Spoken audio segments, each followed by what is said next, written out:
आगे आने वाले वीडियो के लिए बेल आइकन को प्रेस करें और तीनों चैनल को सब्सक्राइब करें और वीडियो को शेयर ज़रूर करें दोस्तों के साथ और वीडियो को लाइक ज़रूर करें। कक्षा 8 की है, एक्सरसाइज 16.2 है, हिंदी मीडियम का है। इसमें मैं आपको 2 नियम बताऊंगा, 3 की भाजकता का नियम और 9 की भाजकता का नियम। अब ये 2 ही क्यों बताएंगे नियम, क्योंकि क्वेश्चन इस टाइप का ही हैं। पहले क्वेश्चन में 9 का गुणज ऐसा बोल रहा है, दूसरे में भी आपके 9 का गुणज ऐसा कह रहा है, फिर तीसरे में आपके 3 का गुणज और चौथे में भी आपके 3 का गुणज है। गुणज मतलब जिसमें 3 का भाग जाता है, 9 का भाग जाता है, तो 9 का गुणज। तो हमें पहले इन नियमों को जानना पड़ेगा कि 3 की भाजकता का आखिरकार नियम क्या है। तो कोई भी संख्या, जैसे मान लो मैं संख्या लेता हूँ यहाँ पर 4, 2, 5 और जैसे मैंने ले लिया यहाँ पर 1, ये संख्या है। अगर मान लो, अगर आपको बिना कुछ भी भाग दिए पता लगाना है कि इस संख्या में 3 का भाग जाएगा कि नहीं जाएगा, सिंपल है, आप चारों नंबरों को जोड़ लो। तो कितना होता है, 4 और 2 6, 6 और 5 11, 11 और 1 होता है 12। ये जो नंबर आता है वो अगर 3 से डिवाइड होता है तो पूरा नंबर भी 3 से डिवाइड होगा। जैसे 12 के अंदर 3 का भाग पूरा जाता है, तो इसके अंदर भी 3 का भाग देंगे पूरा जाएगा, 14 बार जाएगा, 17 बार जाएगा, पूरा भाग जाएगा। तो ये चीज़ आपको ध्यान देनी है। अगर कोई भी संख्या ले लो, जैसे मैंने संख्या ले ली, बहुत बड़ी संख्या ले ली मैंने ऐसे, ये संख्या 3 से भाज्य है या नहीं है, तो क्या करें, सबको जोड़ो। 3 और 4 7, 7 और 5 12, 12 और 6 18, 18 और 8 होते हैं 26। और 26 में 3 का भाग पूरा नहीं जाता है, मतलब 8 बार जाएगा, पीछे 2 बच जाएगा। तो इसमें भी 3 का भाग देंगे तो पूरा नहीं जाएगा। तो हमें क्या करना है, अंकों का जोड़ करना है और उसका योग आपके 3 में जाता है या नहीं जाता है, ये आपको ट्राई करना है, बताना। अगर जोड़ में 3 का भाग गया तो पूरी संख्या में भी 3 का भाग जाएगा, ये ध्यान रखना। अब यही के सेम नियम आपके 9 का भी है। जैसे अगर ये लिखा हुआ है 4 2 5 1 ऐसा कुछ लिखा हुआ है, मैं कोई भी नंबर ले लेता हूँ यहाँ पर, लेकिन इस बार आपको इसमें 9 का भाग जाना जरूरी है। 3 का और 9 का भाजकता का नियम सेम है, तो मैं यहाँ पर ले लेता हूँ, जैसे मान लो 7 8 3 9, ये नंबर मैंने ले लिया। जोड़ करो इसका, तो 7 और 8 होते हैं 15, 15 और 3 होते हैं 18, 18 और 9 होते हैं 27। इन चारों की जोड़ 27 आई। अगर इसमें 9 का भाग जाता है तो इसमें भी 9 का भाग पूरा जाए, करके देख लो आप। 9 8 72, फिर जब 6 बज गए 9 7 63, फिर आपकी 1 बार। तो अगर इनकी जोड़ में 9 का भाग जाता है तो इसमें भी 9 का भाग जाएगा। ये चीज़ आपको ध्यान रखनी है। अब देखो यहाँ पर एक पहला क्वेश्चन है, पहले हम वो वाला क्वेश्चन करते हैं, फर्स्ट क्वेश्चन करते हैं हम। तो पहले क्वेश्चन में आपके दे रखा है, क्या ये नंबर 4 डिजिट का है, क्या ये नंबर 9 का गुणज है या फिर नहीं है, बताना है। y 1 अंक है तो y का मान बताओ, ये 1 अंक है या 2 अंक है, बताना है आपको। तो सिंपल है, हमें क्या करना है, 2 + 1 + y + 5 सबको जोड़ना है। तो सबको जोड़ने पर क्या आता है, 2 और 1 3, 3 और 5 होते हैं आपके 8, 8 + y। अब ये जो नंबर आया है वो नंबर देखो इसमें जो जोड़ होती है ना, अंकों की जोड़, ये नंबर है ना कम से कम 9 की टेबल में आना चाहिए, 9 से कटना चाहिए। तो मतलब 9 हो सकती इन दोनों की जोड़, या फिर 18 हो सकती है, 27 हो सकती है, 36 हो सकती है। यहाँ पर 1 y है, इसका मतलब सिंगल नंबर आएगा। तो ये 8 से जस्ट बड़ा नंबर कौन सा है, 9 है। तो हम क्या करते हैं, ऐसा लिखते हैं, माना 8 + y = 9, या फिर आपको मानना पड़ेगा 8 + y = 18। 27 भी ले सकते हो, 36 भी ले सकते हो। चेक करना है सिंगल डिजिट होना चाहिए आपके, 1 डिजिट ही होना चाहिए, 1 अंक भी होना चाहिए। तो हम क्या करते हैं, इस 8 को उधर भेज देते हैं, तो 9 में से 8 गया तो y का मान 1 आया। इसका मतलब ये इसका उत्तर है। क्या और भी इसके उत्तर हो सकते हैं? तो हमें यहाँ पर याद करना पड़ेगा, और ये नंबर सिंगल डिजिट आना चाहिए। सिंगल डिजिट आया तो ये भी नंबर होगा, नहीं आया तो नहीं होगा। तो y का मान याद करते हैं, 18 माइनस 8, y का मान होता है आपके 18 में से 8 गया 10।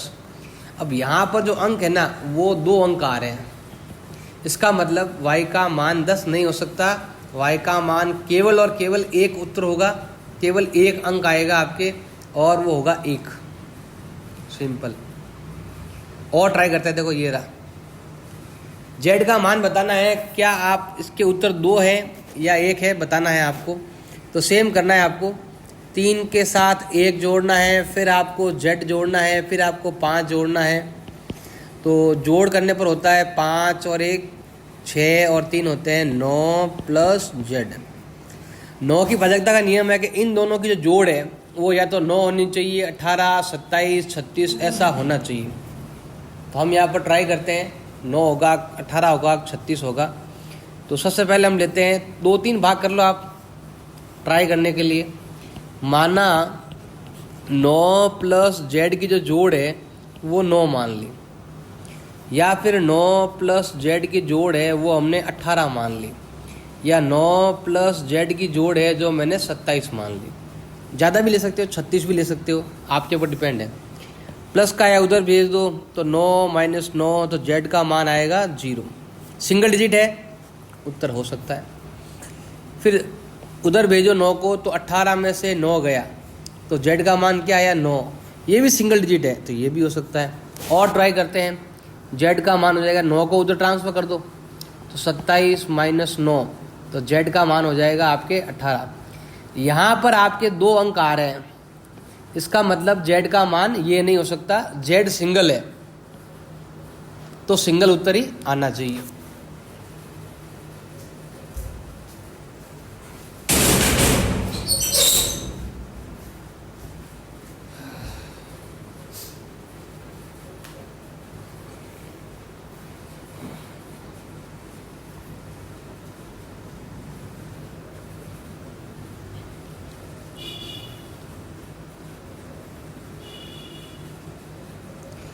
अब है क्वेश्चन नंबर 3 है, इसमें 3 अंक का एक नंबर दे रखा है।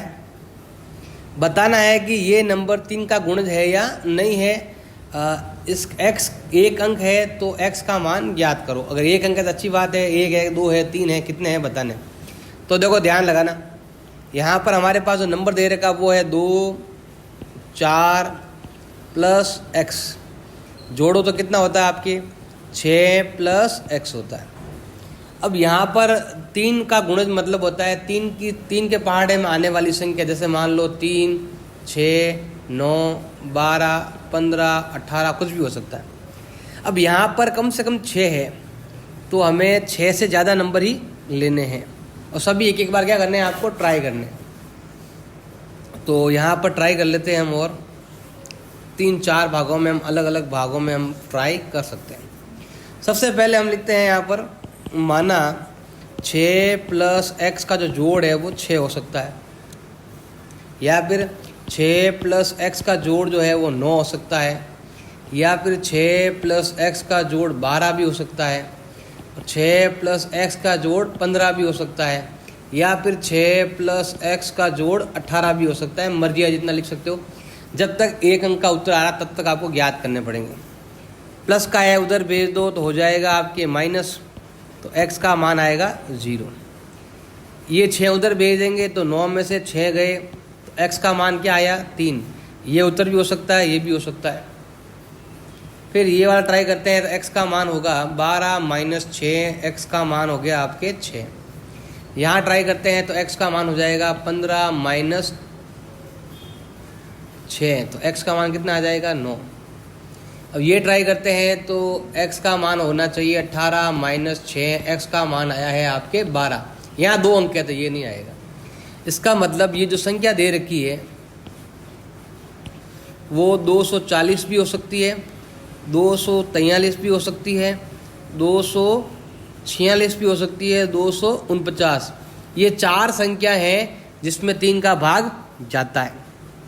तो यहाँ पर x की जगह 0, 3, 6, 9 कुछ भी हो सकता है, तो आप यहाँ पर उत्तर में लिख सकते हो x का वैल्यू इक्वल है 3 या फिर 6 या फिर 9 या फिर 0, कुछ भी उत्तर हो सकता है x का मान, क्योंकि इन चारों के अंदर 3 का भाग जाता है। ये तो हमारे पास दिए हुए हैं, अब पीछे पता नहीं कुछ भी हो सकता है 0 3, वैसे भी ये चीज़ यहाँ पर भी काम आती है।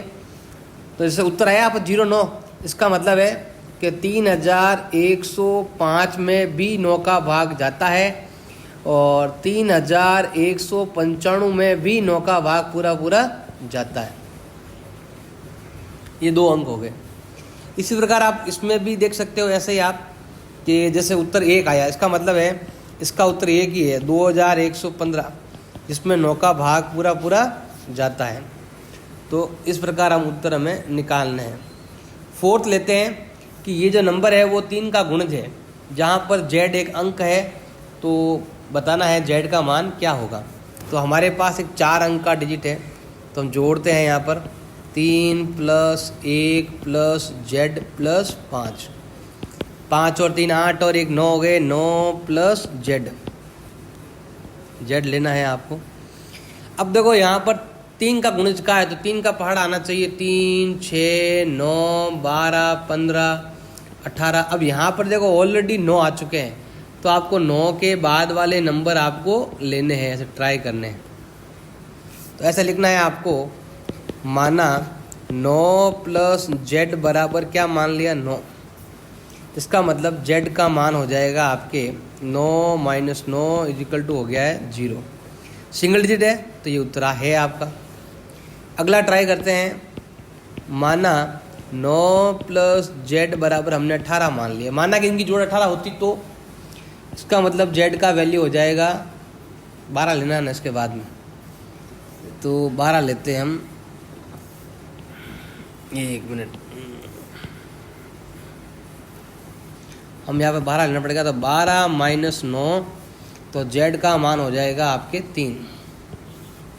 फिर आपको लेना है, माना कि 9 + z की जोड़ अगर 15 होती तो भी भाग जाता 3 का, उधर वे दो z का मान हो जाएगा 15 - 9, तो z का मान हो जाएगा 6। माना जब तक 2 अंक नहीं है तब तक आपको करते रहना है। 9 + z बराबर होता है आपके 18, तो z का मान आ जाएगा 18 - 9, तो z का वैल्यू हो जाएगा 9। ये भी सिंगल डिजिट है।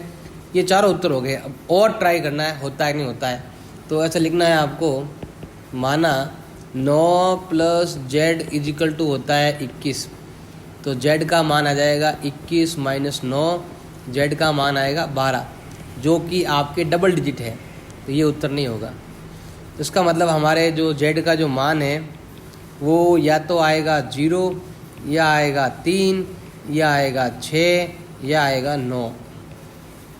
इसका मतलब ये जो लिखा हुआ है ये या तो ये 3105 है, या ये 3135 है, या ये 3165 है, या ये 3195 है, क्योंकि चारों ये 3 नंबर तो सेम आ रहे हैं आपके, बीच का नंबर ही हम क्या कर रहे हैं, चेंज कर रहे हैं। तो इसके उत्तर 4 हो सकते हैं, क्योंकि इन चारों के अंदर 3 का भाग जाता है। तो जब भी आपके 3 का भाग देंगे तो उत्तर 3 या 4 आएंगे, और जब भी आप 9 का भाग दोगे तो उत्तर क्या आएंगे, या तो उत्तर 1 आएगा या उत्तर 2 उत्तर आएंगे, या तो 2 उत्तर आएंगे या सिंगल उत्तर आएगा। ये ध्यान रखना है। फिर भी अगर आपको डाउट है तो प्लीज़ कमेंट ज़रूर करें, वीडियो को लाइक करें, चैनल को सब्सक्राइब करें। धन्यवाद। अगर मेरा ये वीडियो आपको अच्छा लगा तो मेरे तीनों चैनल को सब्सक्राइब करो और मेरे वीडियो को लाइक ज़रूर करें और दोस्तों के साथ शेयर करें। और व्हाट्सएप नंबर पर आपको कोई लिंक चाहिए वीडियो का तो उसके लिए आप मुझे व्हाट्सएप कर सकते हैं, मैं आपको सारे वीडियो वहाँ पर शेयर कर सकता हूँ। अच्छा लगे तो लाइक करें, चैनल को सब्सक्राइब